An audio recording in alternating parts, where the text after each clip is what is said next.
understanding and your beliefs on many multiple levels. And most importantly now, this can stand and can rival other spiritual traditions.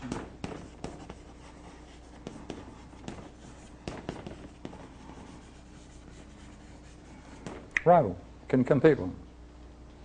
It did before.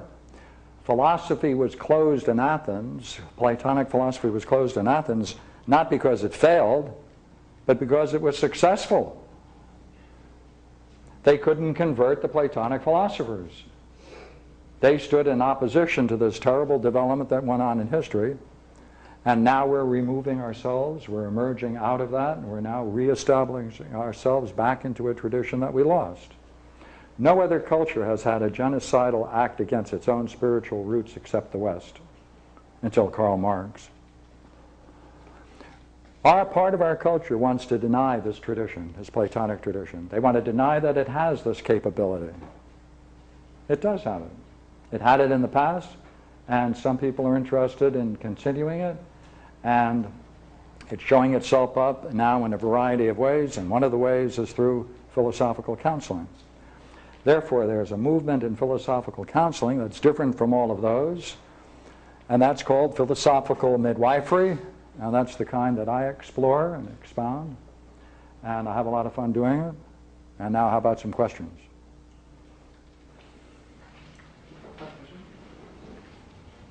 Were you saying originally that all the groups that you mentioned on the board doing philosophical counseling are rejecting the therapeutic model?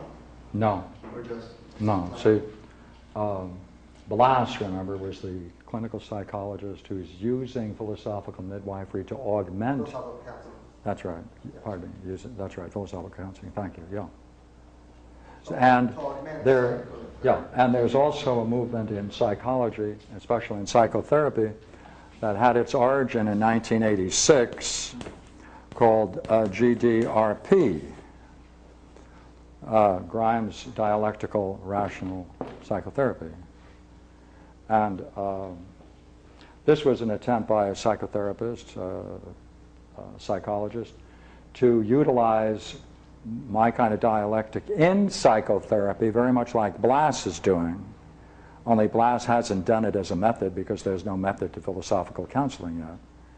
But this psychologist is the same one who helped with that and started that motivation study, that validation study in 1986. So she coined the term Grimes Dialectical Rational Psychotherapy, and has practiced it various ways at times. Pardon me, Ms., did you remember how to spell her name? Ms.? Pardon? Do you know how to spell her name? Yeah. Yeah, go ahead. Her name is, her last name's Juliana. How do you spell it? U-L-I. A-N-N. Ah, thank you. Do you have her first name? Yeah, I think it's Regina. Regina, I see. Thank you, thank you. Yeah. Yeah, this is Regina Juliana, who started the game and got these studies going. So I thought it would be only fair to introduce you to her. Fine person, does some very interesting work. And she's paying for it at a state hospital. They're trying to get rid of her for obvious reasons. Because you don't want to help people using their mind, because obviously that's very discouraging on the institution and its goals. But where does philosophical midwifery as a philosophical counseling stand in respect to that issue? Because it seems that's good. Issue. Good, So good. Yes. Philosophical midwifery claims, number one, that there are no academic qualifications, first of all. The only people to do it should be the people who can demonstrate they can do it. Two, all of the methods are known and are printed and available.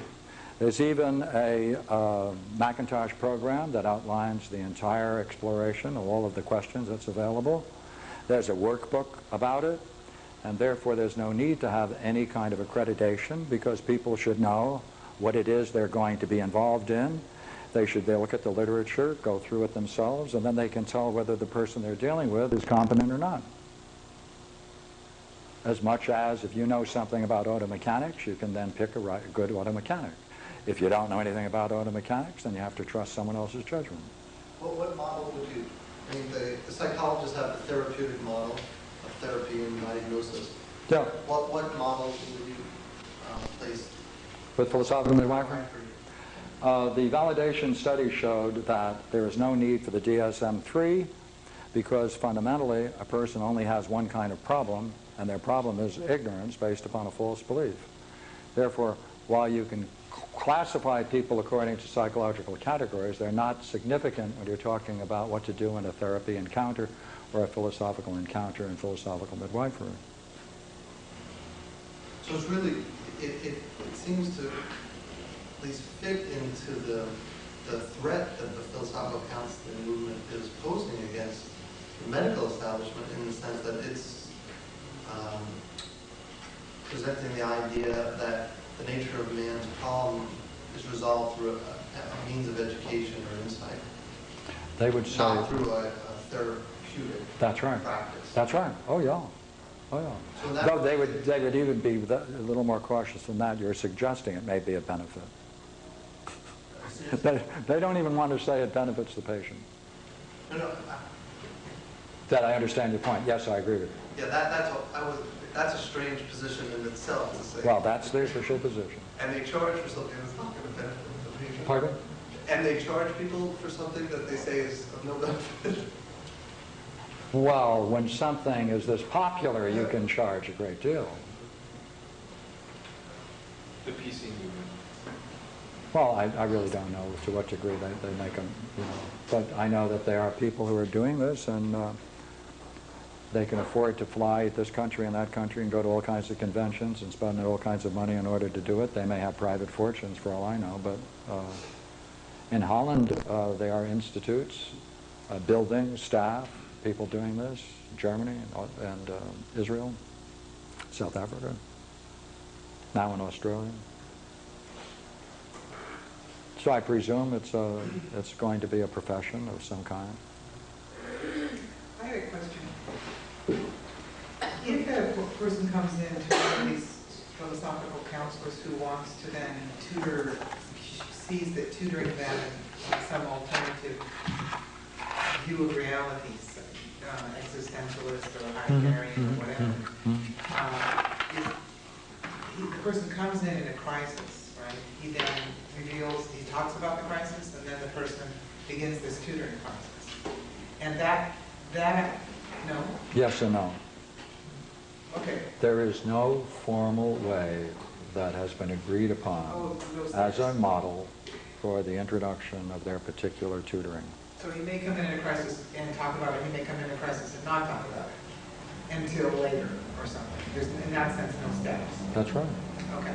He may not come in a crisis, he may come in and... That's right. Okay, gotcha. Yeah.